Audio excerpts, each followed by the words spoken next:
দেখেছি যে আজকে সাপোজ কেউ একটু কিছু বললো, অরবিন্দ চৌধুরীকে ফোন তার কাছে চলে যায়। এটা আমি নয়, তুমি যদি একটু তোমার কমেন্ট সেকশন থেকে একটু আছে, তো এটা ব্যাপারটা কেন হয়? দেখো এটা না আমার দেখো মানুষের কাছে সময় খুব কম। তুমি পডকাস্ট করছো, তোমার পডকাস্ট গেলে দেখবে অনেকে বলে দাদা এর মধ্যে থেকে কিছু রিলও কেটে দাও তাহলে ভালো হয়। মানুষটা খুব কনসাইজ, খুব ক্রিস্প কন্টেন্ট এখন চায়।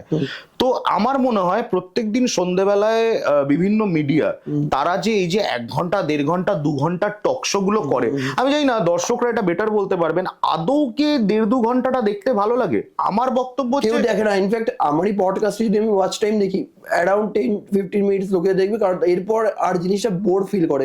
এখন রিলসও লোকে দেখতে একদম, চায় না, রিলস একদম। আসলো একটু দেখলো, স্ক্রোল করে পুরো একটা 90 সেকেন্ডও পুরো দেখছে না মানুষ। মানে এখন এজটাই এত ফাস্ট হয়ে গেছে কন্টেন্টের। তো আমার মনে হয় অমুক ব্যক্তি শুভেন্দু অধিকারী একটা কোনো একটা কথা বলেছে, সেটা নিয়ে 10 জনকে 10 জায়গা থেকে ডেকে এনে একটা স্টুডিওয়ে এত আলো জ্বেলে ফ্যান চালিয়ে এসি চালিয়ে দরকার নেই তো অত তামঝাম করার। আমি শুভেন্দু অধিকারীকে প্রশ্ন করে বলবো আপনি এই কথাটা বলেছেন, এই কথাটা কেন বলেছেন? ওনার যোগ্যতা থাকলে উত্তর দেবে, যোগ্যতা না থাকলে উত্তর দেবে না।